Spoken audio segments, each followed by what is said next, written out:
Assalamualaikum warahmatullahi wabarakatuh. Selamat pagi anak-anakku semuanya. Semoga kalian dalam sehat-sehat selalu, kemudian bisa mengikuti pembelajaran jarak jauh ini tanpa ada kendala suatu apapun. Maka dari itu, sebelum kita memulai pembelajaran, marilah kita berdoa. Semoga kita mendapatkan kemudahan dan rahmat dari Allah Subhanahu wa taala. Al-Hadiniyah Al-Fatihah.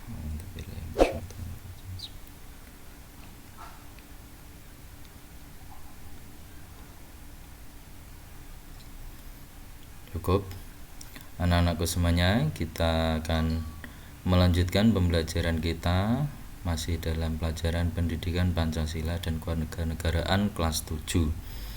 Ini merupakan bab terakhir dari PPKN kelas 7 semester gasal ini, yaitu nanti kita akan membahas tentang sikap dan komitmen mempertahankan pembukaan Undang-Undang Dasar 1945. Ya. Jadi setelah kemarin kita sudah belajar banyak sekali, maka untuk yang terakhir ini kita akan belajar tentang sikap dan komitmen mempertahankan pembukaan Undang-Undang Dasar 1945. Jadi anak-anakku, untuk nanti ulangannya juga sampai bab akhir ini, ya. Prinsip bentuk negara yaitu susunan negara Republik Indonesia yang berkedaulatan rakyat. Kemudian republik merupakan bentuk pemerintahan, ya, di mana pemerintahannya dipimpin oleh rakyat. Ya, kemudian dan juga dipilih oleh rakyat. Berbeda bentuk dengan kerajaan, di mana pemerintahannya sebagian bersifat turun-temurun. Kemudian bentuk ini sejalan dengan kedaulatan rakyat yang bermakna kekuasaan tertinggi dalam negara dipegang oleh rakyat. Kemudian rakyat yang memiliki kekuasaan untuk menyelenggarakan pemerintahan baik secara langsung maupun tidak langsung melalui lembaga perwakilan rakyat, ya. Alinea keempat, ini anak-anakku semuanya bisa buka LKS halaman 51. Alinea keempat memuat dasar negara Pancasila, yaitu dengan berdasar kepada ketuhanan yang Maha Esa, kemanusiaan yang adil dan beradab, persatuan Indonesia dan kerakyatan yang dipimpin oleh hikmat kebijaksanaan dalam permusyawaratan perwakilan, serta dengan mewujudkan suatu keadilan sosial bagi seluruh rakyat Indonesia. Ini ada di alinea keempat. Kemudian kelima, sila Pancasila ini merupakan satu kebulatan utuh, satu kesatuan yang tidak terpisahkan. Rumusan Pancasila dimuat dalam pembukaan Undang-Undang Dasar 1945. Maka secara yuridis konstitusional adalah sah, berlaku dan mengikat seluruh lembaga negara, lembaga masyarakat, dan setiap warga negara. Oke.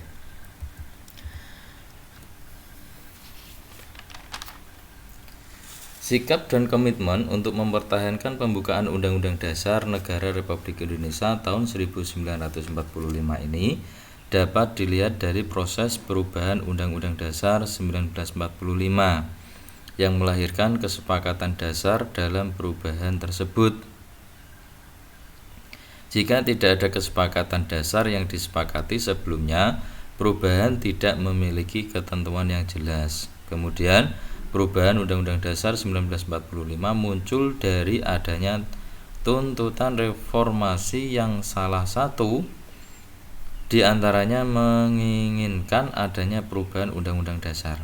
Nah, kesepakatan dasar dalam perubahan Undang-Undang Dasar 1945 itu disusun oleh panitia ad hoc Badan Pekerja 1, yakni sebagai berikut. Yang pertama, sepakat untuk tidak mengubah pembukaan Undang-Undang Dasar 1945. Yang kedua, sepakat untuk mempertahankan bentuk negara kesatuan Republik Indonesia. Yang ketiga, sepakat untuk mempertahankan sistem presidensial atau dalam pengertian sekaligus menyempurnakan agar betul-betul memiliki ciri-ciri umum sistem presidensial. Kemudian yang keempat, sepakat untuk tidak menggunakan lagi penjelasan Undang-Undang Dasar 1945, sehingga hal-hal normatif yang ada di dalam penjelasan dipindahkan ke dalam pasal-pasalnya. Yang kelima, sepakat untuk menempuh cara adendum dalam melakukan amandemen terhadap Undang-Undang Dasar 1945. Perlunya mempertahankan pembukaan Undang-Undang Dasar Negara Republik Indonesia tahun 1945 juga dapat dilihat dari hubungan pembukaan Undang-Undang Dasar 1945 dengan Pancasila. Adapun secara sederhana dapat dijelaskan bahwa Pancasila ini merupakan dasar negara, ya. Kemudian sedangkan rumusan Pancasila ini sebagai dasar negara Republik Indonesia itu sendiri tercantum dalam pembukaan Undang-Undang Dasar 1945 alinea keempat. Inilah yang disebut dengan hubungan pembukaan Undang-Undang Dasar Negara Republik Indonesia tahun 1945 dengan Pancasila secara formal. Lebih jelasnya, hubungan pembukaan Undang-Undang Dasar Negara Republik Indonesia dengan Pancasila adalah sebagai berikut. Yang pertama, bahwa rumusan Pancasila sebagai dasar negara Republik Indonesia ini tercantum dalam pembukaan Undang-Undang Dasar 1945 alinea keempat. Yang kedua, bahwa pembukaan Undang-Undang Dasar 1945 ini berdasarkan pengertian ilmiah merupakan pokok kaidah negara yang fundamental dan tertib hukum Indonesia dengan memiliki dua macam kedudukan, yaitu sebagai berikut. 1. Pembukaan Undang-Undang Dasar 1945 berkedudukan dan berfungsi selain sebagai muqaddimah dan Undang-Undang Dasar 1945 ini dalam kesatuan yang tidak dapat dipisahkan juga berkedudukan sebagai suatu yang bereksistensi sendiri, yang hakikat kedudukan hukumnya berbeda dengan pasal-pasalnya. Hal ini karena pembukaan Undang-Undang Dasar 1945 yang intinya adalah Pancasila tidak tergantung pada batang tubuh Undang-Undang Dasar, bahkan sebagai sumbernya. Ya.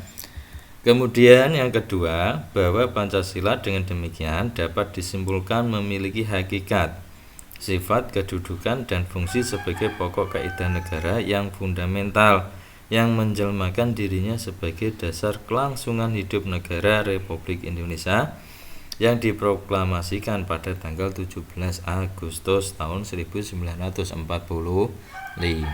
Itulah hubungan pembukaan Undang-Undang Dasar dengan Pancasila. Yang ketiga, Pancasila sebagai inti pembukaan Undang-Undang Dasar 1945 ini memiliki kedudukan yang kuat, tetap dan tidak dapat diubah dan terletak pada kelangsungan hidup negara Republik Indonesia, ya. Kemudian pembukaan Undang-Undang Dasar Republik Indonesia tahun 1945 dengan Pancasila juga memiliki hubungan secara material dalam artian isi atau materi pembukaan Undang-Undang Dasar 1945 pada hakikatnya adalah Pancasila. Kemudian selain itu dilihat proses perumusan Pancasila dan pembukaan Undang-Undang Dasar, maka secara kronologis materi yang dibahas oleh BPUPKI yang pertama-tama adalah dasar negara Pancasila, baru kemudian pembukaan Undang-Undang Dasar. Setelah pada sidang pertama pembukaan Undang-Undang Dasar, BPUPKI membicarakan dasar negara Pancasila. Berikutnya tersusunlah Piagam Jakarta yang disusun oleh Panitia 9. Sebagai wujud bentuk pertama pembukaan Undang-Undang Dasar, dengan demikian berdasarkan urutan tertib hukum Indonesia, ya, pembukaan Undang-Undang Dasar 1945 adalah sebagai tertib hukum yang tertinggi. Nah, itu ya. Adapun tertib hukum Indonesia bersumber pada Pancasila atau dengan kata lain sebagai sumber tertib hukum Indonesia. Hal ini berarti secara material tertib hukum Indonesia dijabarkan dari nilai-nilai yang terkandung dalam Pancasila. Pancasila sebagai sumber tertib hukum Indonesia meliputi sumber nilai, sumber materi, serta sumber bentuk dan sifat. Oke. Yang selanjutnya, Undang-Undang Dasar atau konstitusi ini memiliki dua sifat, ya. Oke. Yaitu yang pertama, konstitusi yang dapat diubah, dan yang kedua adalah konstitusi yang tidak dapat diubah. Undang-Undang Dasar Negara Republik Indonesia tahun 1945 ini sebagai konstitusi atau hukum dasar tertinggi bangsa Indonesia adalah konstitusi yang dapat digolongkan sebagai konstitusi yang dapat diubah. Hal ini terlihat dalam pasal 37 Undang-Undang Dasar yang mensyaratkan bahwa untuk mengubah Undang-Undang Dasar tahun 1945 haruslah 2/3 anggota MPR harus hadir dan disetujui. Sekurang-kurangnya 50% ditambah 1 anggota dari seluruh anggota MPR. Sejak tahun 1999, MPR telah mengadakan perubahan atau amandemen terhadap Undang-Undang Dasar Negara Republik Indonesia ini sebanyak 4 kali. Oke, diingat-ingat ya. Kemudian Majelis Permusyawaratan Rakyat atau MPR sebagai lembaga yang berhak mengubah Undang-Undang Dasar ini telah menyepakati sebuah keputusan penting, yaitu keputusan untuk tidak mengubah pembukaan Undang-Undang Dasar Negara Republik Indonesia tahun 1945. Nah, kesepakatan MPR tersebut tertuang dalam Ketetapan MPR nomor 9/1999 bahwa pembukaan Undang-Undang Dasar Republik Indonesia tahun 1945 tidak akan diubah. Oke. Kemudian Pancasila sebagai dasar filosofis terdapat dalam pembukaan Undang-Undang Negara Republik Indonesia tahun 1945 yang merupakan kesepakatan pertama penyangga konstitusionalisme dengan tidak diubahnya pembukaan Undang-Undang Dasar 1945. Maka dari itu, mempertahankan pembukaan Undang-Undang 1945 tidak hanya dilakukan dengan tidak merubahnya, namun yang tidak kalah penting adalah mewujudkan isi atau makna dalam pembukaan Undang-Undang Dasar 1945 dalam kehidupan bermasyarakat, berbangsa dan bernegara. Ya. Oke. Nah, dari ini saya kira untuk materi tentang yang terakhir ini sudah cukup. Maka dari itu anak-anakku belajar dari bab pertama sampai bab akhir ini, karena nanti sedikit banyak akan muncul dalam penilaian akhir semester. Dan untuk kali ini sebagai bahan evaluasi, maka anak-anakku kerjakan LKS halaman 58 ya, yaitu yang remedi pilihan ganda nomor 1 sampai 5. Nanti kalian kerjakan di kolom atau di link Google Form yang ada di bawah video ini. Mungkin itu yang dapat Bapak sampaikan, kurang lebihnya mohon maaf. Sekian, assalamualaikum warahmatullahi wabarakatuh.